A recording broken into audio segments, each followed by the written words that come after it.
Good morning and welcome to chapter 5 of your video chapters on the BBC 1922 to 1995. And as you can see on the screen in front of you, I'm proposing today to begin talking about the commissions of inquiry. So I went through the Director Generals, giving some idea, I hope, of each decade. And now the commissions of inquiry, I'm going to look at the different approaches and decisions.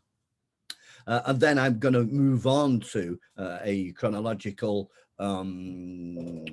account, concentrating more on the programs. Okay, and of course all of this matches and draws on some of the elements which I've put on my teaching blog for you. If you haven't found it yet, just search for John Mullen teaching blog. So commissions of inquiry, so these are established by governments to inform them and to collect information and to analyze the information, to inform the government before the government takes a decision. And very often the decision is, shall we renew the BBC charter for another 10 years? Or is it time to get rid of the BBC or do something completely different, or introduce advertising into the BBC or privatize it or whatever? And so obviously these are of extreme importance to the BBC themselves. They are tremendously important, the reports. You can imagine that once suddenly it became clear in the late 1920s that radio was going to influence tens of millions of people more and more, you can imagine that you would be really quite pleased if you were a member of parliament or some other celebrity, perhaps not quite the right word, some other renowned person. If you were invited to help the government decide what the future of broadcasting should be, then you would feel probably quite good about yourself. This is an important role, something akin to giving advice on changing the whole school system, because as we know, the importance of media will rise continuously throughout the 20th century. It's very important for us not to be anachronistic, however, when we look at these commissions of inquiry. Remember that the influence and the importance of broadcasting was only understood slowly by many people. People did not begin in 1923, so, well, you know, we'll have tens of millions of people listening soon. That's not how it worked. The possibilities of broadcasting were taken up very slowly.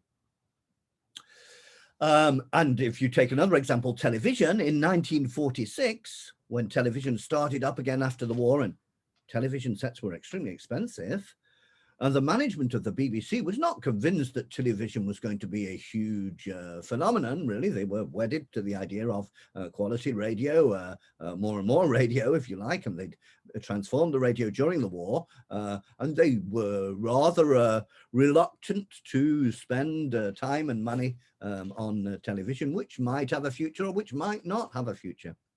In any case, to come back to our commissions of inquiry, here you have the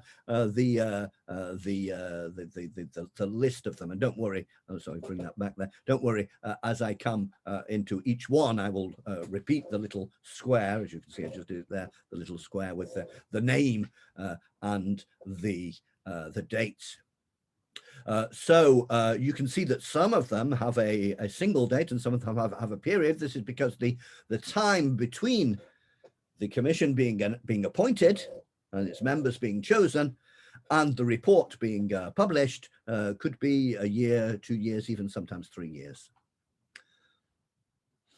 What did the different commissions do? Well, they heard witnesses. They invited witnesses who were very pleased to go and talk to the commission, perhaps witnesses from the BBC, but also later on from other groups like teachers and the Church of England and so on.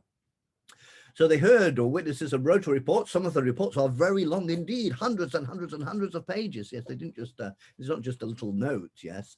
They hoped, of course, they justified their recommendations in the report, and they hoped that the government would follow their recommendations, but the government didn't always do that because, you know, governments are free. And in particular, because the reports take a long time to put together, it was sometimes the case that when the report was published, there had been an election, and the government which received the report was a quite different government from the other party than the one which had chosen the members of the committee. Okay, so let's have a look at them. As you can see, 1, 2, 3, 4, 5, 6, 7, 8, 9 of them. Sykes, Crawford, Selswood, Ullswater, Hankey, Beveridge, Pilkington, and Peacock. And there's a special prize for the first person to come up with a special mnemonic to remember them all in order. Okay, yes, I'm working on my you can tell that my wife was a nursery school teacher, can't you? So the Sykes Committee is the first one here. So let's move on to Sykes, and it was headed up by Major General Sir Frederick Sykes, MP. So he was a Conservative member of Parliament, which is fairly reasonable. The report was commissioned from the committee in April 1923. By the Conservative government under Prime Minister Bonar Law. And this was in the year, 1923 was in the year of the BBC's first ever outside broadcast, which was the opera The Magic Flute. It was also, incidentally, the year that Wembley Stadium was opened. So this committee was led by Major General Sir Frederick Sykes, so an ex-military officer of a high level, also a member of Parliament. So you can see they were looking at in fact, the committees are always led by elite people, as you will see.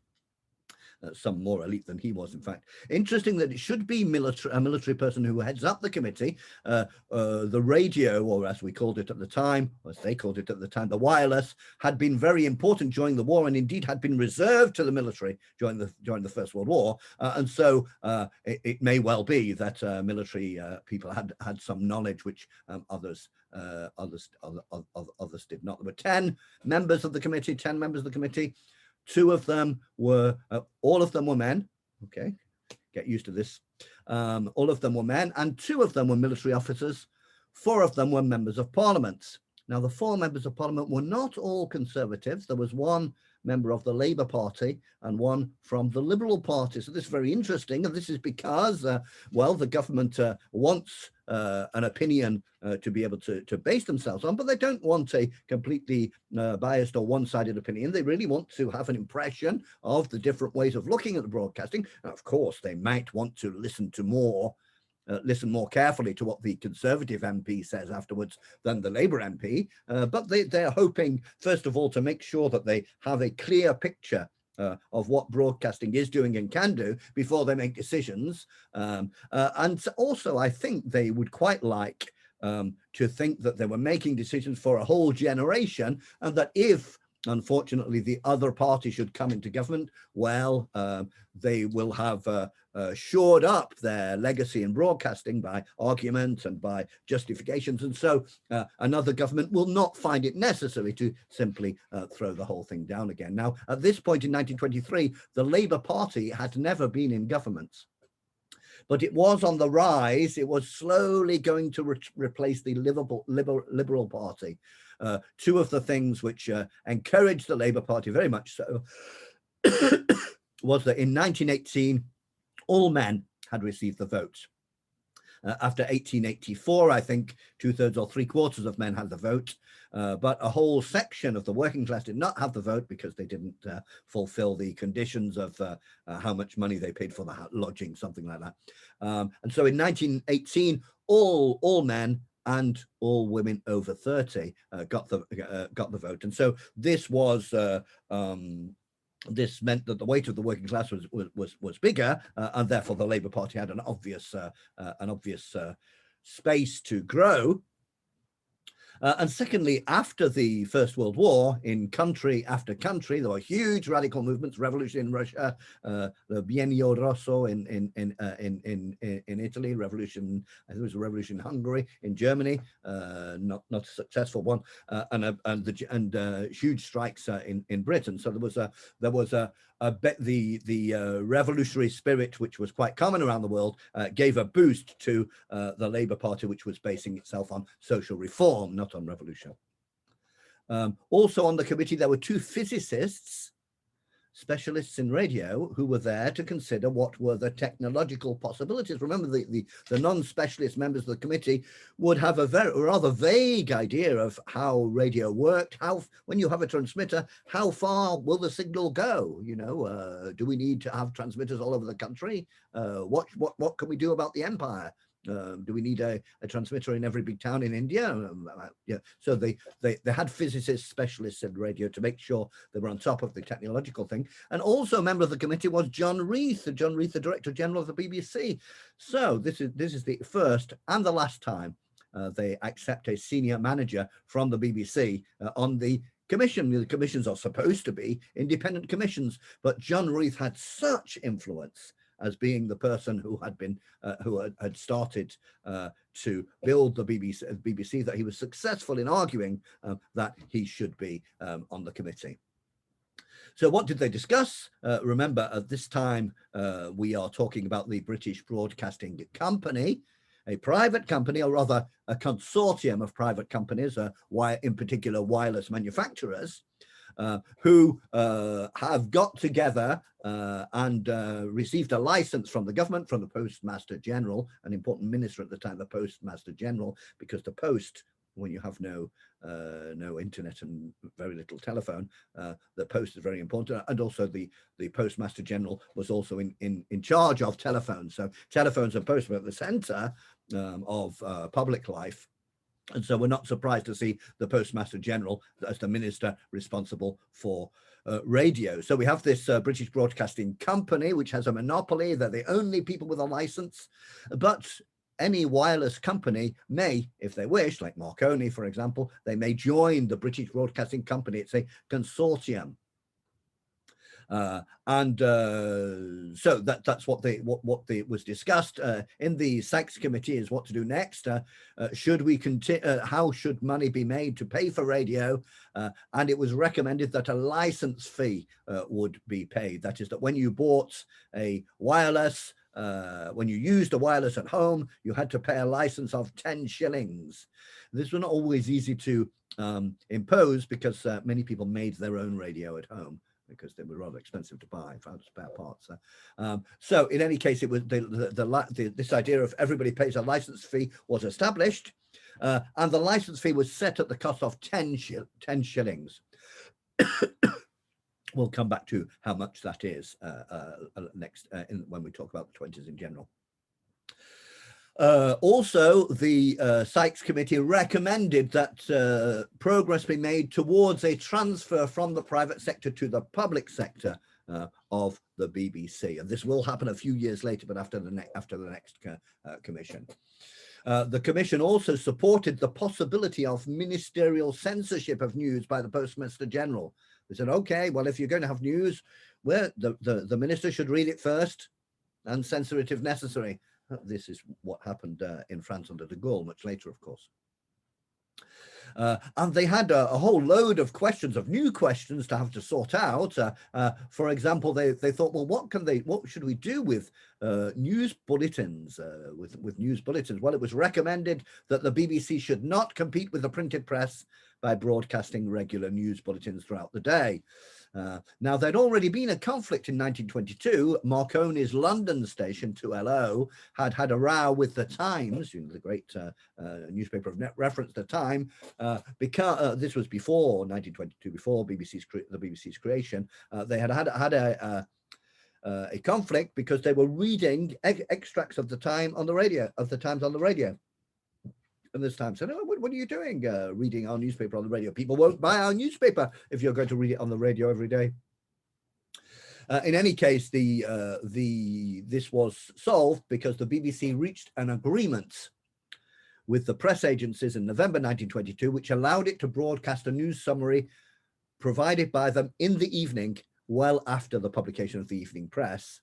And in return, the BBC paid the newspapers for the right, but only in the evening, to read a news summary based on what was in the papers that day.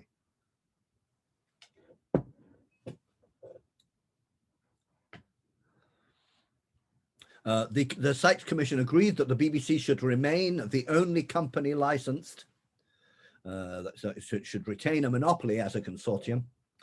And the principle of having no advertising on the BBC, the British Broadcasting Company, was approved. This was for two reasons. First of all, they didn't want to compete with newspapers. The newspapers wanted the advertisers.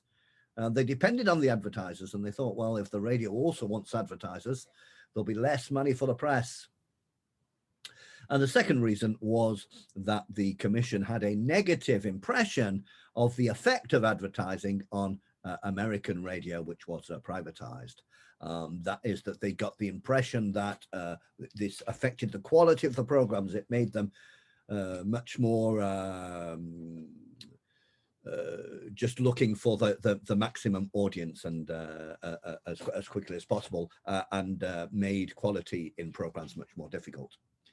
However, if there was not to be any advertising, it was decided that the sponsorship of individual programs should be possible. So it was possible in the after 1923 for the BBC to have a private company sponsoring a program and announcing at the beginning of the program this is sponsored by. Now, in fact, they didn't do it, but they had the possibility of doing it. So that was what Sykes came up with. And what was the situation when the Sykes and the following committee went up? Well, you can see that as Sykes was meeting, the number of wireless licenses sold had risen from 35,000 in 1922 to 600,000 in 1923. So the members of the Sykes Committee must have really felt that they were in there at the beginning of an amazing revolution in communication, where for the first time ever, you could talk to 500,000 people. It was strictly impossible to talk to 500,000 people previously. And this obviously from a political, perhaps even a military, from an educational point of view, was something completely new and wild. And you can see here in these numbers, which I've taken from Briggs. Asa Briggs, this a massive 5-volume history of UK broadcasting, which I'm using, although I haven't read it from beginning to end. Don't tell anybody. These are the figures. And so you can see it went up very, very rapidly to 500,000, and then over 1 million in 24, 1.6 million in 25, and over 2 million in 26. And it was just the beginning. And so you can imagine that they were really very, very excited to be recommending this. So let's move right on to the next one. In 1925, it's the Crawford Committee. It's the Crawford Committee commissioned by the Conservative government of Stanley Baldwin. I think it's quite important to remember what colour the government was when they when they decided on a commission, and then also when the report came out. This is 1925, it's the Conservative government of Stanley Baldwin, and it was appointed in July 25, and it reported in March 1926. So it took much longer than the last one. The last one only took a couple of months. This one took 6 months or more. And the head of it was the Earl of Crawford. Yes, so we're talking aristocracy here, even more than a Major General. So who was on there? Well, let's have a look at the list there. The Earl of Crawford, Lord Brainsbury, Captain Fraser MP, William Graham MP, Sir William Henry, another MP, Lord Rayleigh, Sir Thomas Royden. You can see there were really quite a collection of the great and good. Dame Muriel Talbot.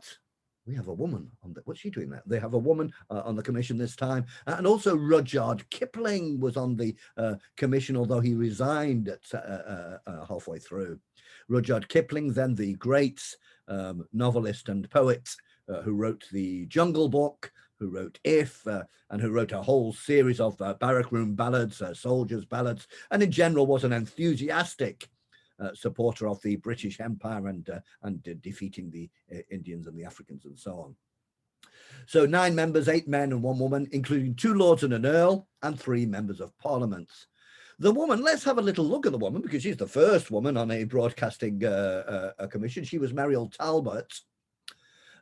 And she retired in 1921, so she was retired when she was called back to Government Crawford, but she worked as an intelligence officer and served on a series of royal commissions, including a royal commission on police powers and procedure in 1929.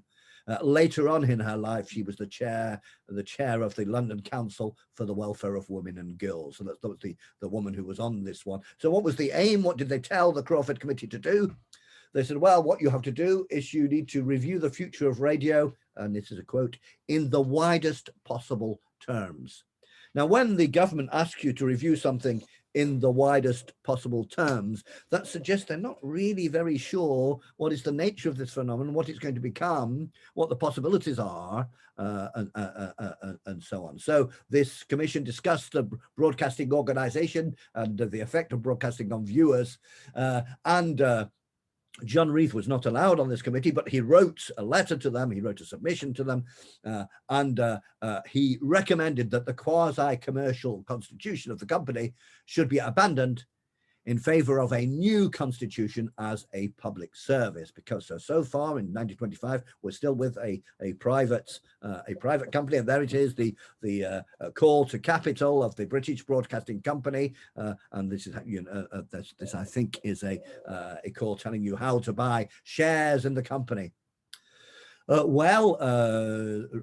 John Reeves, he was tremendously influential at this time. He had invented the BBC as a company, and people were very impressed with this new phenomenon.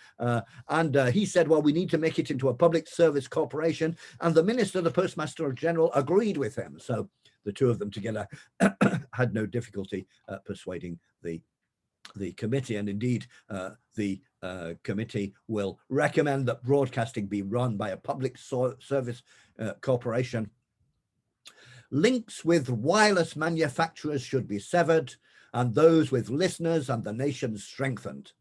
This is, I'm quoting Daniel Roth, who wrote an article about this.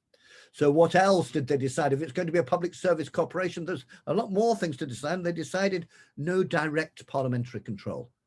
They did not want a parliamentary committee to meet every month to tell the BBC what to put on the on the radio. Sorry, no television. They decided that the license fee would be fixed for 10 years. For the next 10 years, the radio would be should be, sorry, it's recommendations, they don't decide, should be funded by a license fee. And also they recommended that educational programs be included in the radio schedule. And so what was the result? Well, the result was the establishment of the British Broadcasting Corporation, the public service CBC, by royal charter, which is the way you do this kind of thing. Now, there were another few recommendations. I mean, if they took months over it, they did come up with quite a lot of text. And for example, the Crawford Committee recommended that the BBC should be allowed to broadcast controversial content, political debates or religious debates or moral debates, which had been not allowed so far. It was not allowed to controversial content. I don't know what does that mean, but that was not allowed on the BBC at this point. But Crawford said, I quote, a moderate amount of controversial material should be broadcast, provided the material is of high quality and distributed with scrupulous fairness.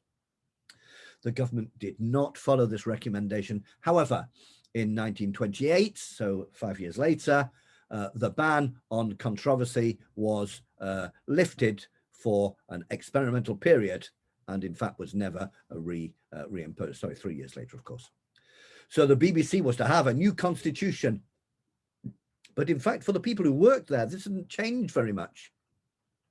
The man who was the general manager became the director general. The heads of each department remained the same. And the programs that they began to put into place continued. And so it was a change in its status, but not a change in its practice immediately. There was a cap on the BBC's funding. They didn't want to, the committee and the government didn't know how many millions of licenses were going to be sold, and so there was a cap on the funding. They didn't allow them to go above so much income. What else did the Crawford Committee say? Well, they insisted that quality must be preserved in all programs. And as Mr. Ruff, Dr. Ruff points out, the Reithian idea of giving people what was good for them rather than what they wanted was shared by the great and good sitting on the committee. And interestingly enough, there was a suggestion, there's a discussion about, well, should we have different frequencies of radio with different types of contents? And this was not approved by the Crawford Committee. Indeed, Reeves was very frightened of this. He didn't want people to be able to say, "Oh, I fancy to listen to some music hall music. I'll put on the music hall station." No, he wanted to be able to catch them and make them listen to opera, for example. And so here we have a quotation from the Crawford Committee: "Special wavelengths or alternative services may provide an escape from the program dilemma, but we trust they will never be used to cater for groups of listeners, however large, who press for trite and commonplace performances." So you can see that the moralism is still very much in place. So the British Broadcasting Company was incorporated by Royal Charter on the 1st of January 1927 and was granted a new license to broadcast for 10 years. We have 10 years and 10 years indeed until the next one. And you can see what's happening is that in 1927, then they had a 10-year charter. So just before the end of it, or a little before the end of it, which would have been 37, then you have again commissions, parliamentary commissions, governmentally appointed commissions to see what to do next. And our next commission of inquiry is the Selsdon Television Committee. And we're getting used to this by now. This was chaired by Lord Selsdon. So, and we had Lord Selsdon, Sir John Cadman, Colonel A.S. Angwin, Vice Admiral Sir Charles Carpendale, and so on. So we're still very much, they're not trying to have a cross section of society, of course. That wouldn't amount to. Now this one appears to have no women on the committee. Now, I can't be absolutely certain because some of them have only their initials, F.W. Phillips, for example, but I'm fairly certain because I think they would have said if it was a woman. So this was not a problem for the elite at the time to have a committee with 0 women on it. We've got 1, 2, 3, 4, 5, 6, 7 men on it. What did they discuss? Well, they wanted to discuss television. Television was something new. There were 2 competing technological systems which could be used with it. One developed by John Logie Baird, a Scotsman, not Yogi Bear, but Logie Baird, and the other by Marconi, which I think was with EMI in the United States. And so they couldn't decide which one to use. So they were supposed to discuss and decide, let's use this one or this one. They required different television sets. You couldn't, if I understand it correctly, you couldn't have a television set which received both of them. You had to choose. And they decided, this committee decided, well, they didn't decide, they recommended, I should say, because it's the government who decides. They recommended that television broadcasting should be established within the public sector. That is to say that the BBC should look after television. This wasn't automatic. The BBC was a radio service. They could have started off completely differently with television. And they decided that a London station for television, for broadcasting television, should be set up using both systems, both the John Logie Baird system and the Marconi system, to test them out to see which one was better.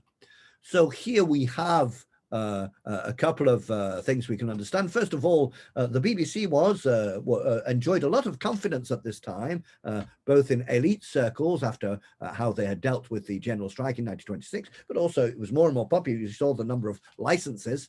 And so it wasn't difficult for Selsdon to decide that the BBC was also capable of looking after television.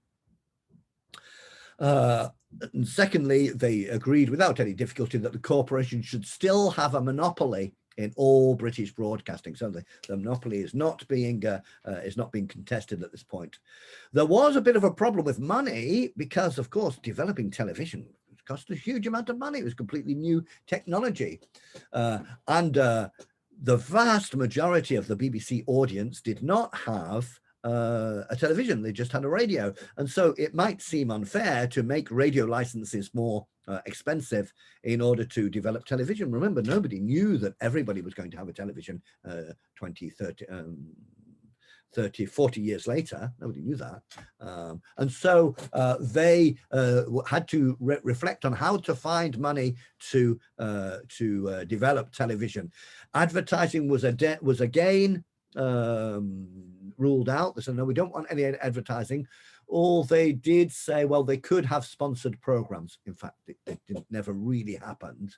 And also the BBC was not very keen to take money away from radio to pay for the development. So eventually they managed to make some sort of compromise, which meant that basically the minister, the government, took for itself less of the license fee money and allowed more for the BBC. So they had some money to pay for the development of television.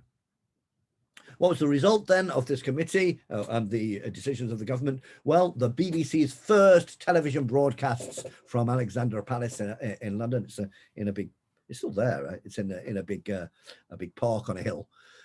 And they decided that for 5 years they would have 1 week with the Marconi system, and 1 week with the John Logie Baird system, and then again 1 week with the Marconi system, and 1 week with the John Logie Baird system.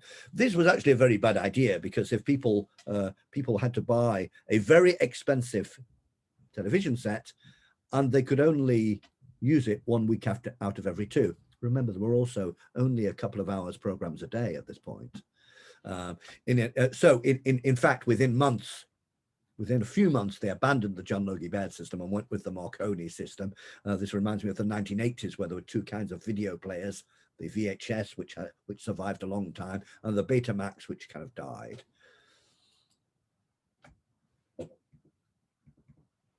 Yes, so here you have important information about the development of the BBC's broadcasting in the 20s and before the war, and I've written it out at the side because my photographs taken in the library were not of very good quality. So in 1926, which is where we left off at the previous statistics, 2.1 million licenses sold, and 773 members of staff. 10 years later, 7.9 million licenses sold every year, 3,350 staff, and another 3 years later, just before the outbreak of the Second World War, they got to 9 million licenses. So 9 million licenses. Now, I can't remember what the population is, but it's well over 30 million, probably at least 40 million. I'll have to check that out. But you can see it was becoming quite common. It was no longer only the elite. 9 million licenses. It was no longer only the elite at all. In addition, in working class areas, it was very common to go to somebody else's house to listen to the radio. Remember, this is a time of relatively close-knit working class communities, which can be an advantage because people support each other. It can be a disadvantage because everybody knows everything about your life, but that's entre parenthèses. So you can see there that we're still in an explosive situation: 2 million, 8 million, 9 million, and people are still tremendously impressed. And the people on the committee say, well, there's 9 million people. We're deciding what kind of things 9 million people will listen to. We're trying to control the quality of mass education, mass information. This is an incredibly important mission that we have. Now, the television before the war, before the Second War, was very much a minority pursuit. It was extremely expensive, the televisions, also very small and not very good quality. And here we have, just to show you, on the left, a photograph of the character made up for the first TV play, the first ever play, fictional play put out on television. I'm pretty sure that this was called The Man with the Flower in His Mouth. And on the right, what it looked like on the screen. Now, it's a photograph of a photograph, so I don't know if that really tells us very much. So let's go on now. Almost at the same time as the previous committee, as the Selsdon Committee, there was the Ullswater Committee. So the Selsdon Committee began first, but the Ullswater Committee overlapped into it. So let's have a look at the Ullswater Committee now. This was appointed under the national government at the very beginning. In 1929, the first majority Labour government had come into office, but of course 1929 was also the year of the very deep world economic crisis, which threw quite quickly, even in Britain, millions of people into unemployment and caused a generalized panic in economic circles. And this does seem to have destroyed the project of the Labour government. And the Labour Prime Minister, Ramsay MacDonald, decided to form a national government, mostly made up of Conservatives, but with him as Prime Minister, and he was expelled from the Labour Party. This was the darkest year for Labour Party activists, because they had dreamt for many years and worked for many years to have a Labour government which could really work for working people.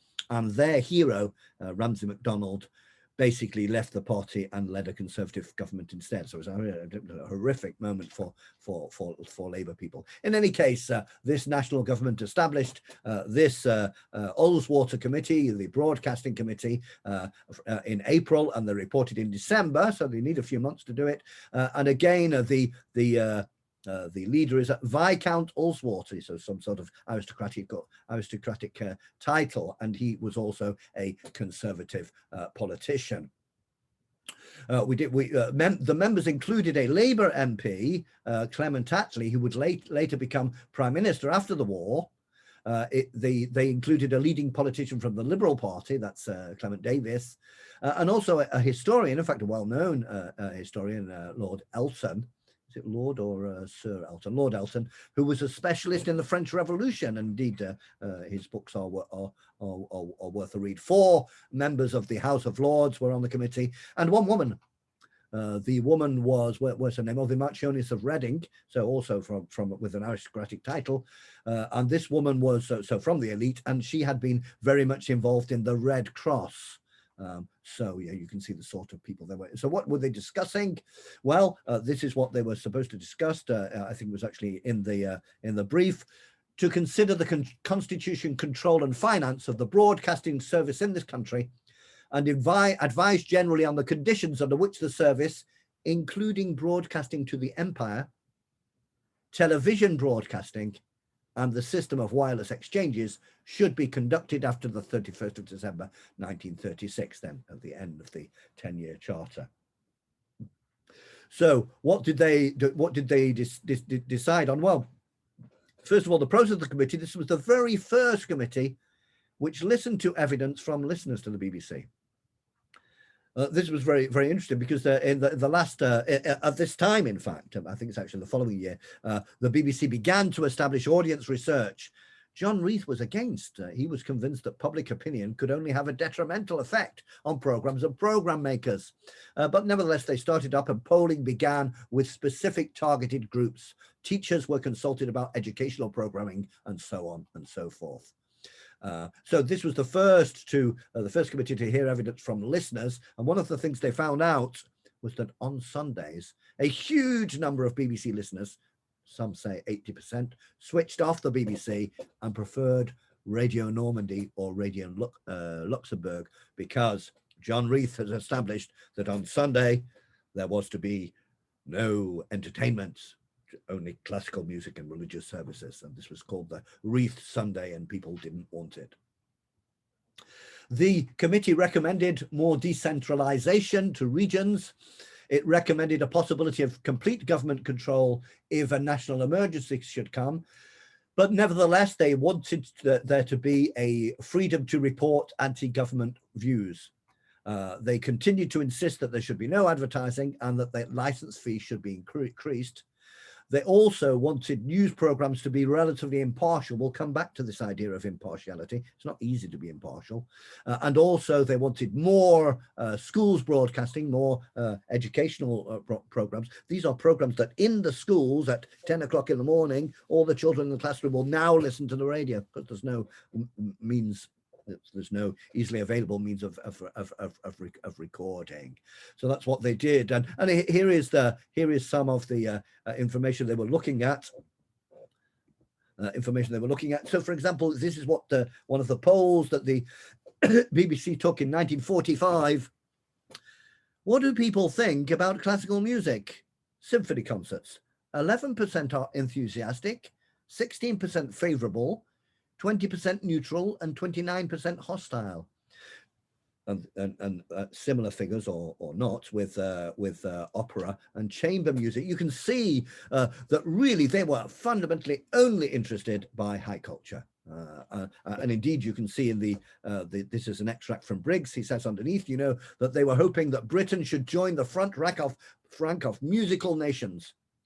And in the mind of this section of the elite, music was classical music. Variety was not music, and indeed, variety music and this kind was not dealt with by the music department in the BBC. It was dealt with the light entertainment department, I think.